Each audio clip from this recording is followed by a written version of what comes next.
Welcome to the Gay Buddhist Forum, where teachers from all schools of Buddhism offer their perspectives on the Dharma and its application in modern times, especially for LGBTQI audiences. These talks are offered freely to the world and made possible by appreciative listeners. If you would like to support our efforts to share the Dharma with underserved audiences, please visit gaybuddhist.org. There you can donate, find a list of upcoming speakers, or enjoy many hundreds of these recorded talks dating back to 1996.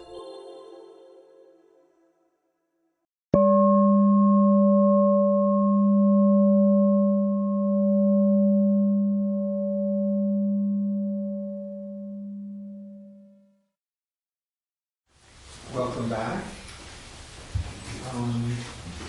As is our custom, we'll go around and speak our names. My name is Cass. Alex. Luis. Steve. Jerry. Stefan. Alma. David. Clint. Matthew. Bill. Kevin. I'm Brad. Chris. My name is Mark. I'm Tom. Jack. Noel. Mark. Tony. Bob. Charles. Is anybody joining us for the first time? And we're back after a long absence. Welcome. Tell us your name again. Chris. Hi, Chris. Welcome. Thank you. And online we have Marvin, Jeffrey Friedman, Tyler, Joe, Michael, Don, John, Steve, Jeffrey, Frisco, and I'm muted.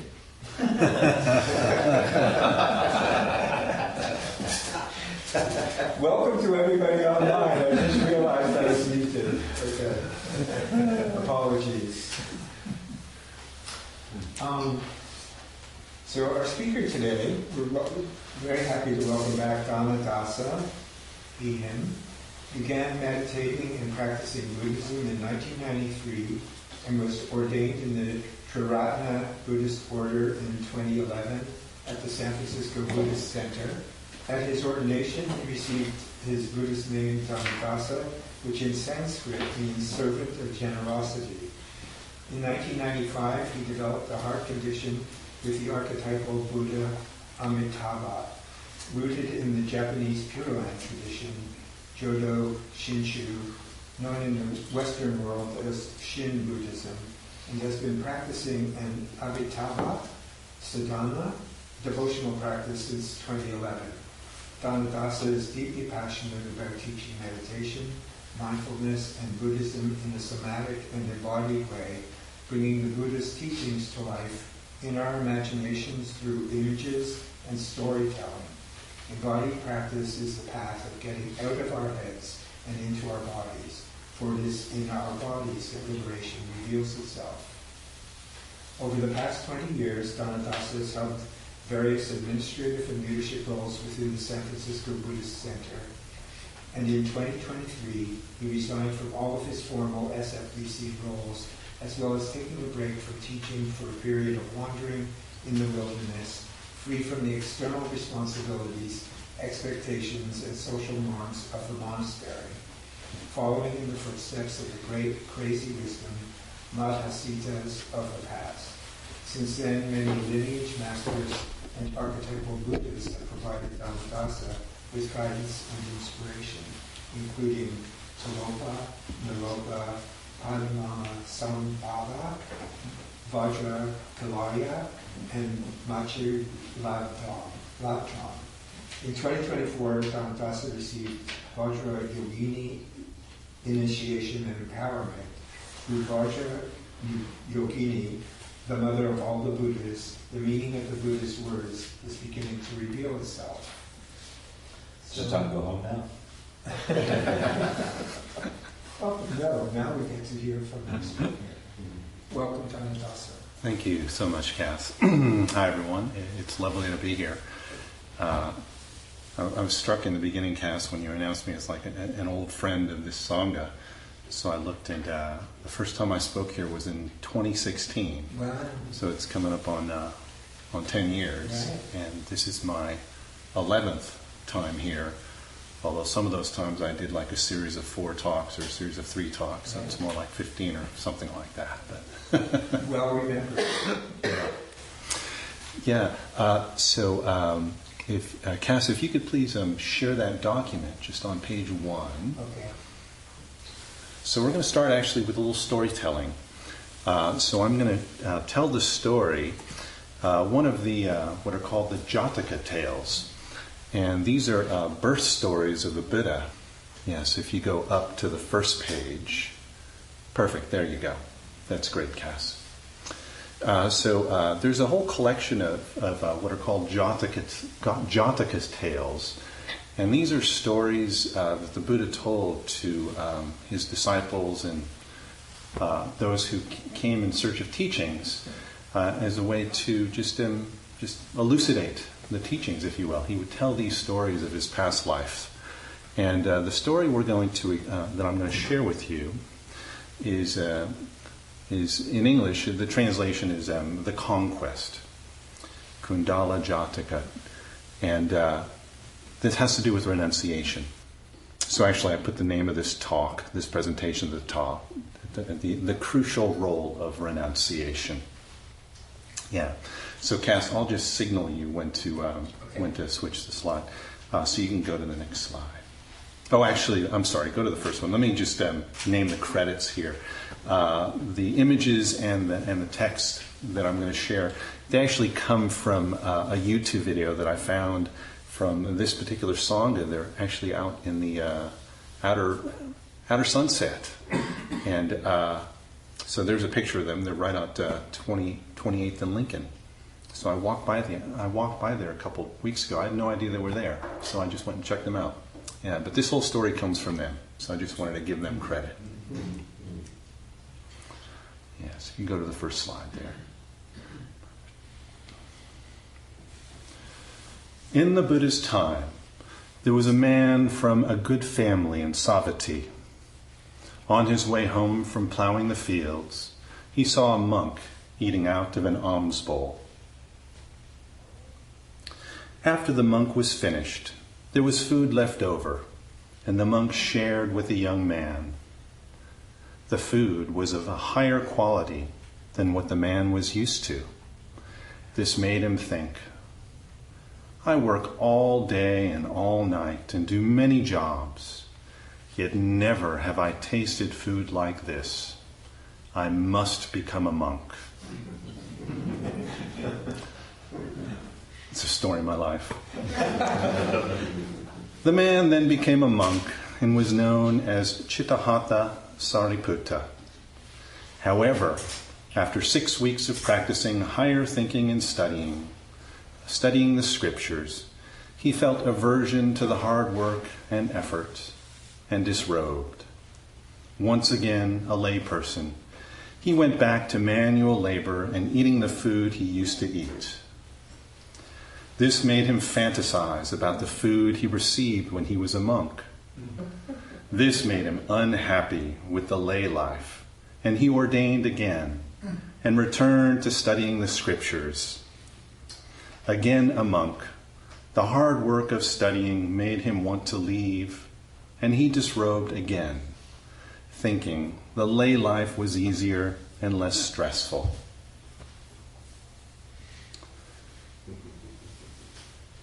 As a lay person, he felt the same feelings as before, and the lust for food made him become a monk again.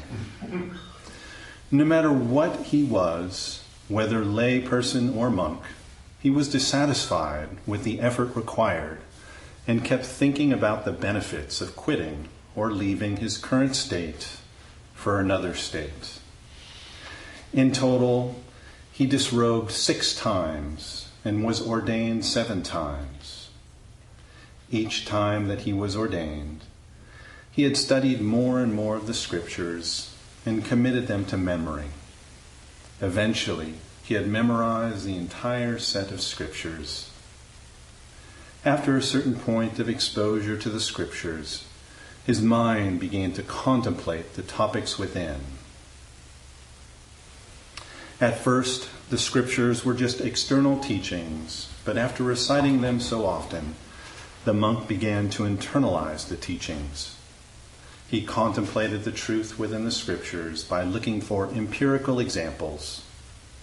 By comparing them with real examples, the monk had first-hand experiences to go with the knowledge of the scriptures. The experience and knowledge together were the key for his spiritual advancement. After that, the monk attained full enlightenment as an arahant. When he told his monk brothers, they scoffed at him and said, "How can someone like you, a serial quitter, who has disrobed many times, have eliminated all desires and become an arahant?" When the Buddha learned about the situation, he said, "The mind of the worldling is light and hard to control. Material things attract the mind and hold the mind's attention. Once it is attached, it is not easy for the untrained mind to release itself.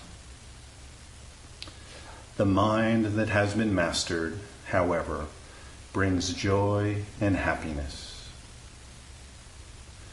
The Buddha continued, "In the past, for the sake of a pretty spade, which they could not bring themselves to throw away, the wise and good reverted 6 times to the world out of sheer cupidity.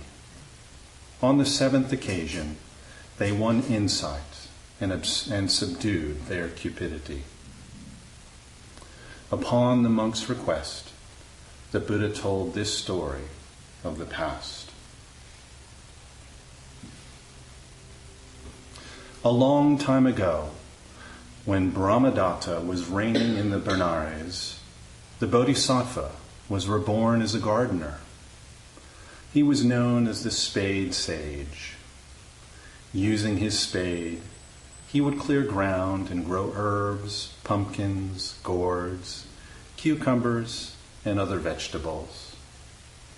However, he was only able to make a meager living from this. His only significant belonging in the world was his one spade.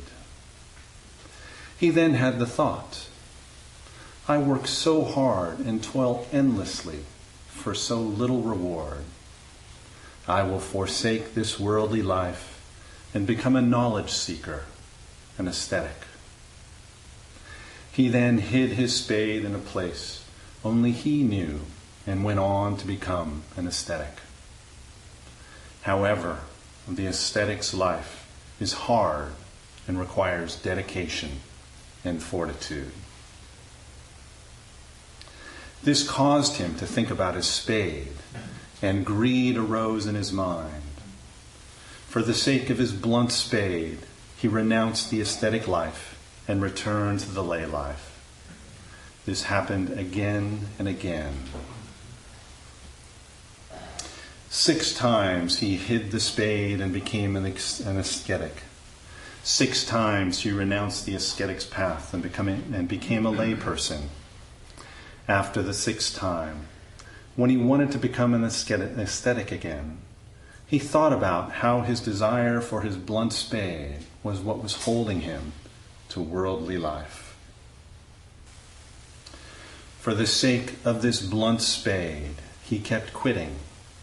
He knew that he would have to do something about the blunt spade, or else he would never be free and able to make progress. He then went to the bank of a great river. He turned his back to the river, and with a deep breath, he shut his eyes and threw his valued spade over his head and into the middle of the river. He made certain not to allow himself to turn around until the spade had washed away. When he turned around, the spade was gone, and he knew there was no way for him to reclaim it. The finality caused his heart much joy. He felt a release he had never experienced before. He shouted out with the passion of someone who had just been released from the shackles of prison. He shouted, "Chittam me, Chittam me, I have conquered, I have conquered."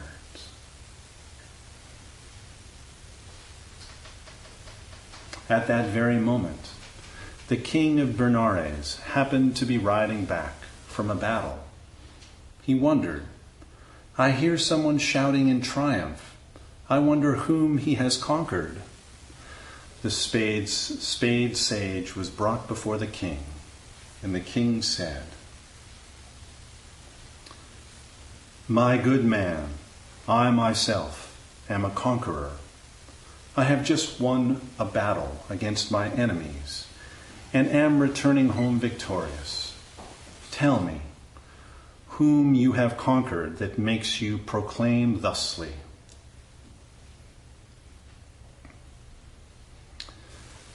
"With respect, king, your conquests, whether they number thousands or hundreds of thousands, are in vain when compared to the true enemy that has controlled us for countless lives and rebirths.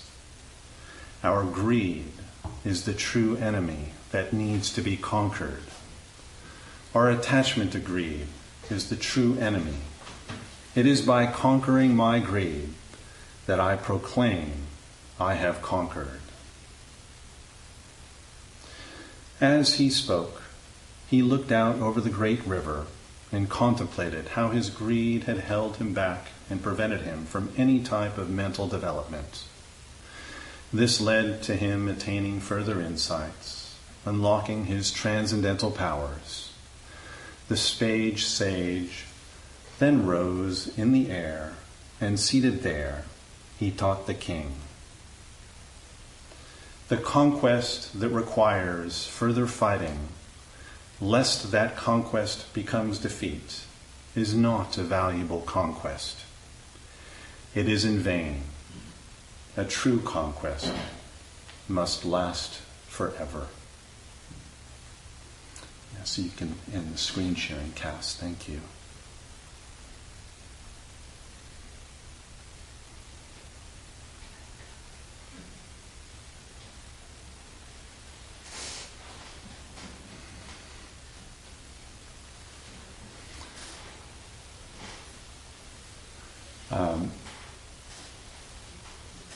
So I just want to take a few moments, perhaps a little longer, for anyone if you'd like to share any of your impressions of that story. Is there anything that caught your attention, anything you're curious about?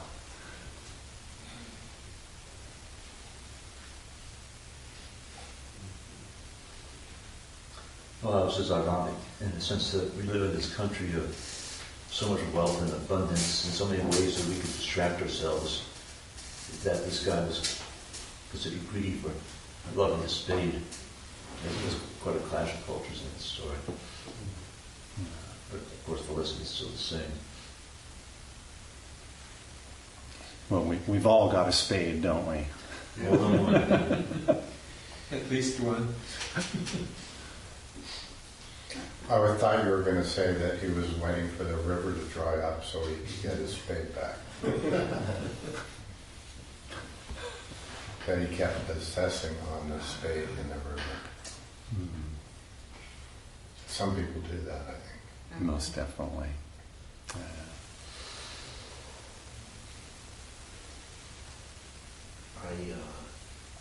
I thought about my own long and very inconsistent practice. The back and forth part of the story was definitely relatable to me.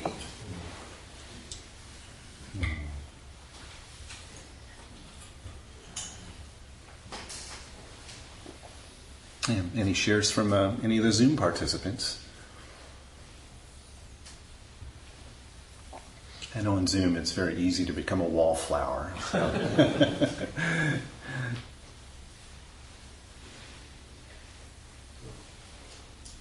You gotta raise your hand. Steve. Yeah, someone. Hello. Hi, Steve. We hear you. Yeah. So I was moved by this simple story, the powerful metaphor, thinking of the things in my life, material possessions and other things that are more at a higher level than just material possessions, but that hold me back. And so this was a great simple metaphor for the idea of letting go those physical things and other things that hold me back to realize a higher sense of well-being in my life. So it's a good reminder of the story. Thank you. Someone else on Zoom that has their hand up. Jeff? It was remarkable to me that he, of course, took robes, took vows, and then disrobed so many times. But as you stated in the story, that he had accumulated by memory all of these scriptures and sutras and knew them, which by the end, in his conversation with the king, is clearly having much greater conquerorship or the ability to conquer the inner greed and egoic needs is much vaster, like you say, permanent, doesn't change. So, great story. Thank you, Pastor. Tony,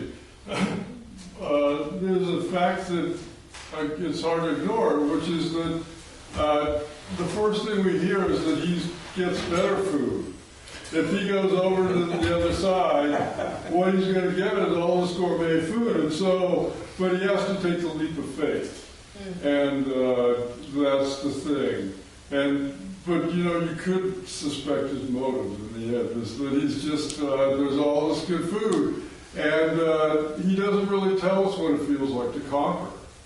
I mean, I'm left not understand. I know what hunger is like, and I know what it's like to eat well, but I have no idea how to achieve the state that he finally proclaims. But he has to take the leap of faith, is what I'm struck by.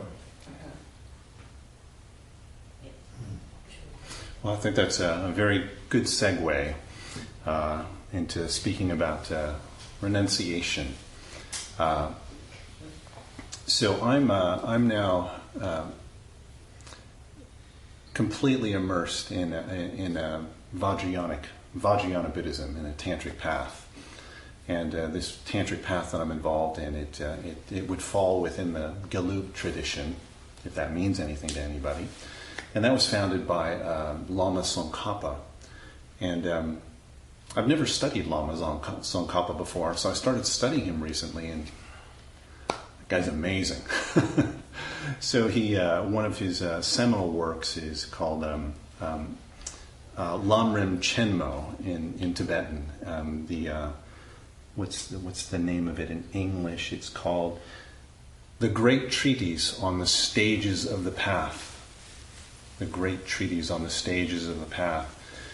So this word Lamrim, stages of the path, it means gradual stages of the path. And what Tsongkhapa did, so historically at the time, during Tsongkhapa's time, there were many different schools of Buddhism and saying many different things. And also there was sectarianism going on, where it's like, oh, well, those people, they don't know what they're talking about, you should do this. And those people, they don't know, they've got that wrong, they've got this right. So there was a lot of confusion, if you will, subtle confusion. And Tsongkhapa, he was both a great yogi and also a great scholar. So he's very unusual in that way, that he was both a great scholar and a great yogi. And he studied all the great masters, and he systematized the Buddha's teachings, and also responded to what he felt were wrong views of these other schools and offered his own position on the correct view aligned with the Buddhist teachings. And he presented this in this very systematic way. So this Lam Rim Chenmo, it is a presentation of a path to liberation that is presented in a step-by-step process, a gradual path. So it's quite stunning to study him, because what he's saying, it actually leads to complete liberation. It always has that in mind. Now, Tsongkhapa's path can be summarized into like kind of three key components, absolutely essential components. The first being renunciation. That's where things begin. The second is bodhicitta, which is basically, it's we're not doing this for ourselves. We're actually doing this for the sake of all beings, of which we are one of them. Right? This bodhicitta. Bodhicitta translates as the heart of enlightenment, the well-wishing for all beings, this altruistic desire to be a force of good in the world. So you have renunciation, bodhicitta, and the third is wisdom. It's really the teaching of emptiness. So this is what Tsongkhapa taught. So let's begin with renunciation. So this word in our modern day culture has a negative connotation. Yeah, it's like, what? You're going to... Renunciation? Why would I do that? Why would I do that? So it's very interesting to just become clear about what needs to be renounced. So this notion of like our own habitual patterns that hold us back, in general, I would say we each individually know what those things are. There may be some things that we don't know, but in general we know what those things are. Our guilty pleasures, our whatever, our where we go to escape the world, the big bad world. But we may not see clearly how those habitual patterns actually impact us. Right? So from a Buddhist standpoint, what we're renouncing is suffering. Right? And then the question you ask is, well, how do we transform suffering into freedom? Right? So I'll just go right back to the very first teaching that the Buddha gave, which is on the Four Noble Truths. So what the Buddha taught was the first noble truth is the truth of suffering. So we need to know suffering. We actually have to feel how incredibly painful it is to suffer. And then get really curious about it. Why do I suffer? Right? Which is the second noble truth, is that suffering, it arises from causes. Right? That suffering arises from causes. So we need to know the causes of our suffering. Right? And then the third noble truth says that that when those causes are no longer present, suffering no longer arises. That it is actually possible to be completely free of suffering. That's the third noble truth. And then the fourth noble truth is the path that leads to liberation, which is the Eightfold Noble Path. So that's just four noble truths, foundational. So let me just say that in more accessible terms, if you will, right? We suffer because we are clinging tightly. I am clinging tightly to what I want and what I don't want. Right? And when I get what I want, I'm happy. When I don't get what I want, I'm unhappy. But then when I get what I want, it seems to just kind of slip away. And it doesn't last. I have to keep getting what I want over and over and over and over again. Right? And it's just exhausting. Right? So if you look at the nature of your mind, like the habitual patterns of the mind, like Buddhism, it begins with really studying your mind and really getting to know the habitual patterns of your mind. And our minds are just constantly going. Oh. Right?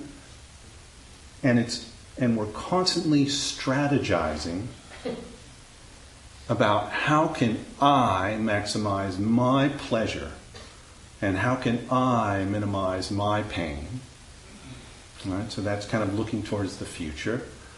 Or we can be grumbling and complaining about the past, or dwelling or fantasizing about the past. Oh, wasn't that great when or oh, I can't believe I was such an idiot, I did this, and right? Our minds just go on and on and on and on. Right? So the fundamental error we have is this clinging. And actually what we're trying to do is we're trying to control our experience. Right? If my experience looked like this, then I'll be happy. Okay, now it does, now I'm happy, but then it doesn't. So we're controlling, and I think a really beautiful word is curating. We're constantly curating our lives, right? That's what we're doing. And we suffer because of it, because we think that somehow external conditions will lead to lasting happiness. Well, we know they lead to happiness, but what we don't see is that happiness, it's ephemeral. Everything is impermanent. So renouncing suffering. So renouncing suffering is not renouncing joy. Well, actually, that doesn't make any sense, does it? Renouncing suffering is something like that. So in terms of this cause of suffering is we want pleasure. We all want pleasure. Right? This part of the human condition. Now what the Buddha taught about, he was very, very clear about this, that the Buddha taught that there are two kinds of pleasure. So this is really, really important to remember this. There are two kinds of pleasure. One kind of pleasure leads to suffering, perpetuates suffering, feeds suffering. The second kind of pleasure leads to liberation when imbued with wisdom. Without wisdom, you're not going anywhere. Right? But it's important to start with this, knowing these two types of pleasure. So the Buddha defined these, or categorized these. He called these like worldly pleasures and unworldly pleasures. So worldly pleasures are, here's how you can tell. Worldly pleasures always leave you wanting more. Always, always, always. And you can never get enough, no matter how much you've got. And you might find these little glimpses of like, oh, now I'm happy. More. Worldly pleasure, it's like eating junk food. Right? It's not actually nourishing. And there's a tremendous amount of effort wrapped up into acquiring our worldly pleasures and keeping our worldly pleasures all the time. Worldly pleasures lead to suffering. Unworldly pleasures lead to freedom. Okay? So unworldly pleasures, this word sukha, which is a Pali word, this word is translated as bliss. And bliss is what the Buddha calls an unworldly pleasure. So bliss arises from the act of letting go. Just letting go. Mm-hmm. So I'll just use an example which hopefully many of you will have a sense of, or a direct experience of, is that of meditation. Right? So when we meditate to cultivate tranquility or serenity, calm abiding, when we do shamatha meditation, the cultivation of calm, right, we're engaged in a process of moving from a distracted mind into a unified mind. And when our minds are distracted, they are plagued by what are called the 5 hindrances, which includes craving and grasping and aversion. And it includes the push and pull of our experience. And when we enter into calm abiding, into a state of concentration. The Pali word is jhana. When we enter into a state of jhana, when the mind becomes unified, this is marked by the temporary suspension of the 5 hindrances. So we are temporarily no longer curating our experience. We're no longer obsessing about the past or dreaming about the future. Everything is just fine in that very moment. Right? Something gets released. Right? It's Okay, everybody do this with me. This throat and the it actually relaxes the throat chakra. Just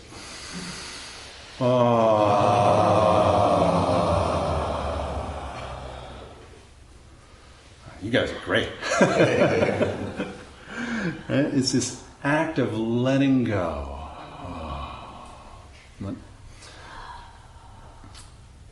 And this act of letting go, what co-arises with this is a sense of peace, the sense of bliss, the sense of joy. And this is what sukha is. Sukha, bliss. Bliss is one of the defining characteristics, one of the defining qualities of a concentrated mind. Right? A concentrated mind is imbued with bliss, and bliss arises from the act of letting go. Right? So this is worldly pleasures, unworldly pleasures. Now, what I said earlier is that, the experience of bliss or sukha without wisdom will get you nowhere. Right? So all this means is, I had a friend who was telling me this story about, I go off on these meditation retreats for a week and I meditate and it's just fantastic. I just become like a bliss bunny. And then I have to go back to my regular world and my regular work and it's just like, all that same stuff. And so it just feels like I just go on vacation on retreat and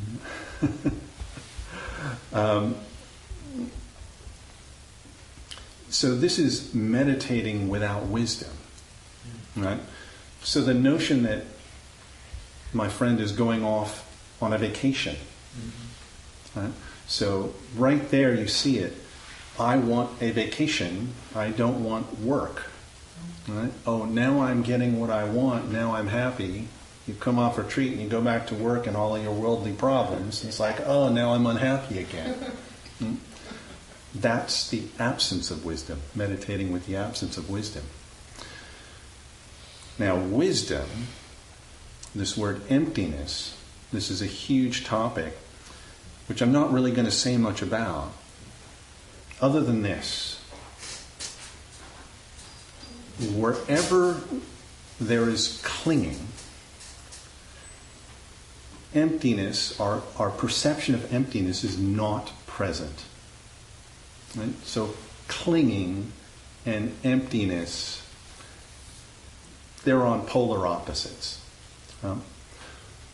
So this somatically is what moving in the direction of emptiness feels like. If you all do this, make a tight fist. Okay? And there's this saying that even a tight fist was once an open hand. So just gently just relax your hands and just open them slowly. If you want, you might even go,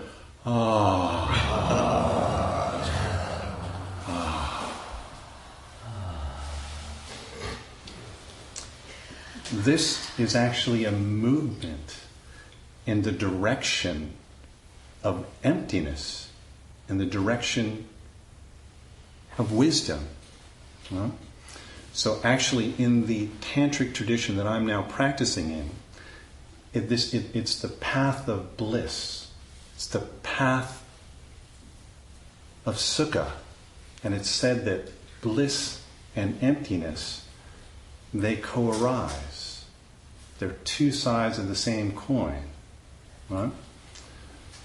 So renunciation, we are saying, hey, my tendency to try and control my experience, that's the cause of my suffering, the renunciation. Well, if I can begin to engage in this process of letting go of these things that no longer serve me, bliss arises. And bliss and emptiness, bliss and wisdom are two sides of the same coin. So I like to say this to people, is in your Buddhist practice, if you are not becoming more joyous over time, a correction is needed. Okay, I'm just going to say that again because this is really important. In your Buddhist practice, if you are not becoming more joyous over time, a correction is needed. Well. Right. So, renunciation, bodhicitta, emptiness. So, if we try and practice renunciation without wisdom, right, it's just going to lead to depravity. Like, it's just say no. Oh, I shouldn't eat junk food. It's not good for me. I shouldn't mindlessly scroll on my phone. It's not good for me. So this notion of renunciation imbued with wisdom, and this is what Tsongkhapa teaches, actually. He teaches that in terms of the reason, one of the beauties of him creating this gradual path to awakening that is systematic, comprehensive, step by step, is that we know the context in terms of what it is we're doing. If we're engaged in renunciation, we know the context, so we know where we're heading, and we know how to get there. Renunciation is one of the essential, stepping stones on the path that leads to awakening. Right? So when we understand that renunciation, we have to understand what it is that we're renouncing, and why. These are very, very important things.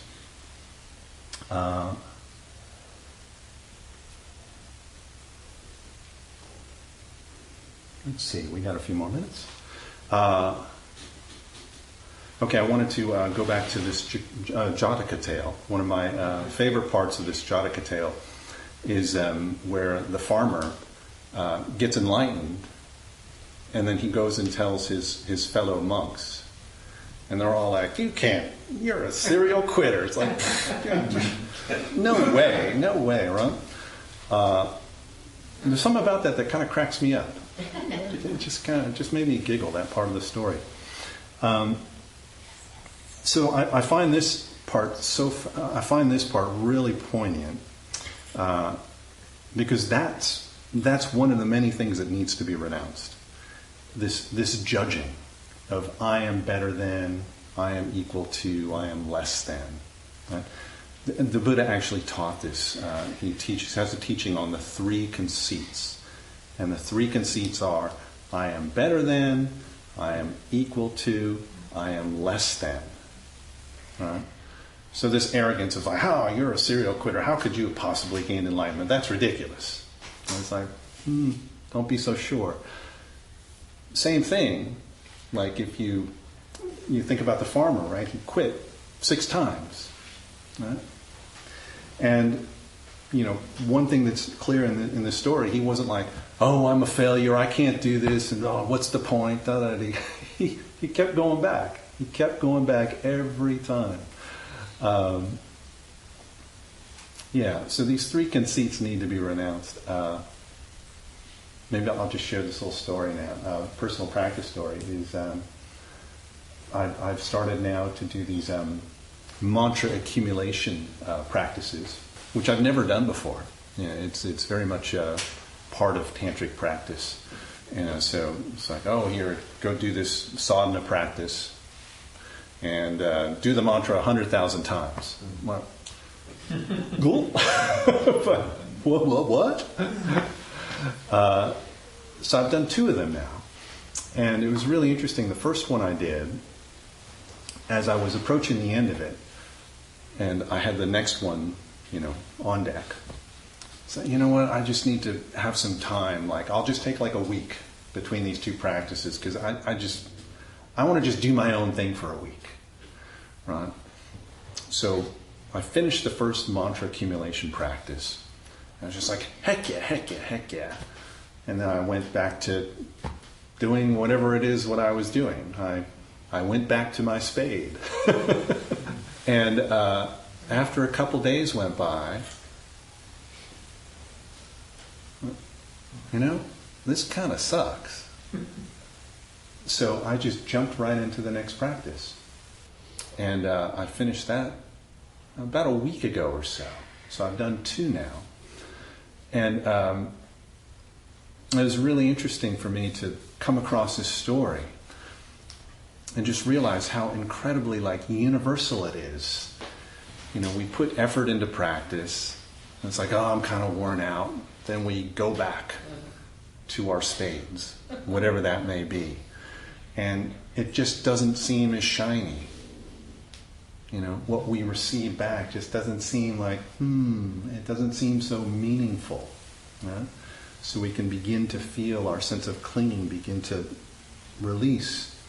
And actually, it's what arises is a sense of revulsion. Right? So the sense of revulsion arises when we can truly and clearly see how our engagement with our spades, how incredibly painful it is. Yeah, it's incredibly painful. Okay, so let's, I'll just finish with a short guided meditation, then I'll sing a little Buddhist song. So, yeah, singing, these tantric practices, they all come with, they don't all come with many sacred melodies, and I found that I just love to sing. It's such a joyful thing. Okay, so in this guided meditation, what I'm going to ask you to do is just to bring to mind one of your own habitual tendencies that is a source of suffering for you. All right, whatever that may be. And you don't have to tell anybody. You know what it is. Okay, so let's just make ourselves comfortable. This will just be a few minutes, maybe 2 or 3 minutes. It's quick. So just make yourselves comfortable in your body.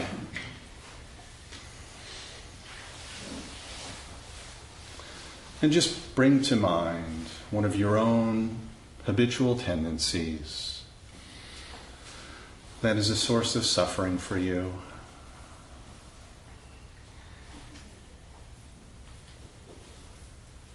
Something that you wish you could be free of.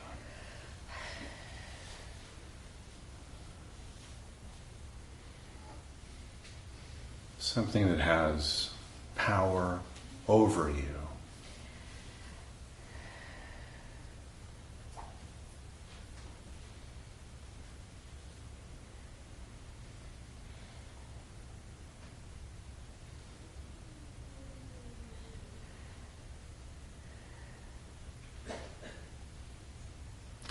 And now, I'd like to invite you to imagine yourself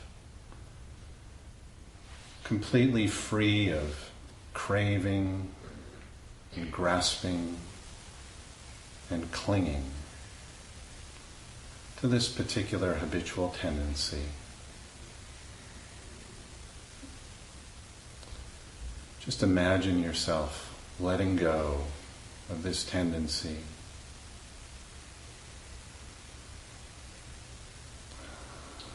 You might just breathe in a deep breath, and on the out breath, just let it go.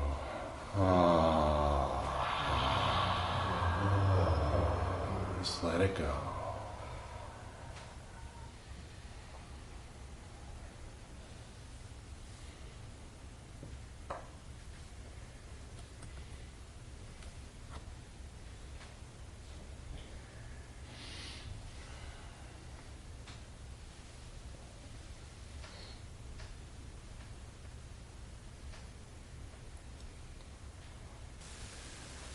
Tena Jetsun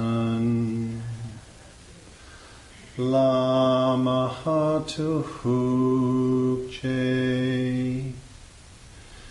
Chehen Mahagyudoe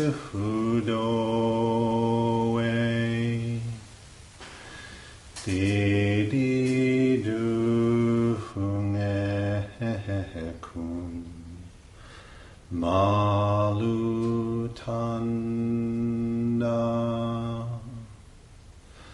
Dalahamihinpa Dang Dahagi Hedege Shen La Tahangwai Dokunde Dan Den Paru Jihinki Lo Dohoku Hunde Dan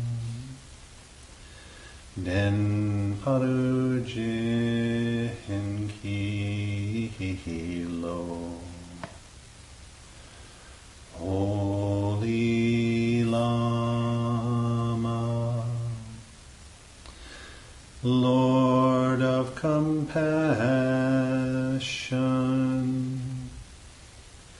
inspire me, please, so all the pain of all mother beings.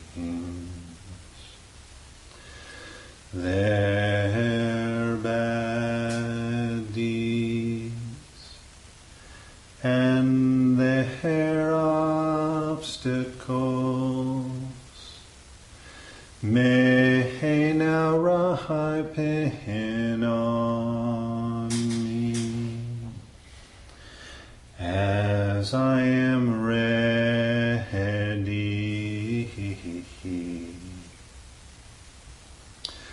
And so I may give them all my good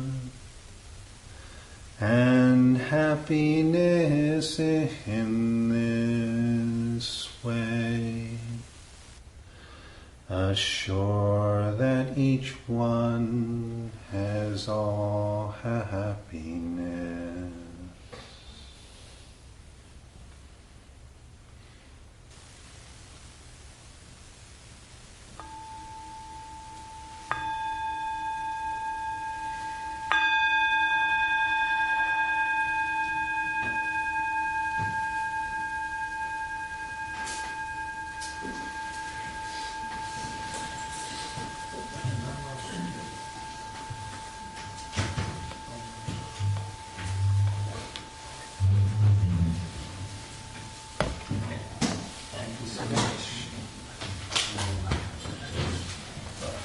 Host today? Yeah.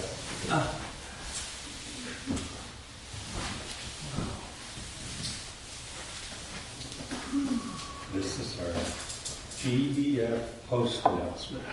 Please stay and enjoy the company of the Sangha. There are refreshments and hot water for tea. There's some cookies and grapes. If you use a cup, just put it in the sink and I'll deal with it. And I'll be going around with the Donna Hole to accept contributions to cover our expenses. Your generosity is appreciated. Donations in the range of $10 to $20 help the Sangha meet its expenses. These include honorarium for our Dharma speakers, rent for this beautiful center, monthly dinners are soon going to happen at Larkin Street Youth Services, and our quarterly newsletter mailed mostly to people in prison. There's a newcomer's sign-up sheet on the credenza.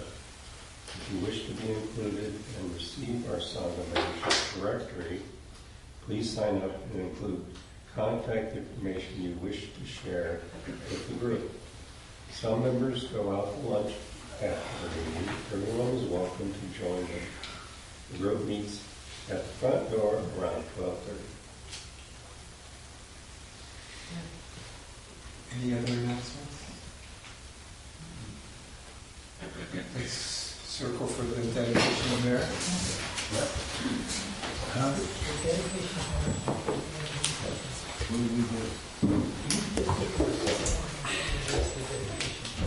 Would you like to offer the dedication? I would prefer not to. Oh, okay. We'll actually keep this up.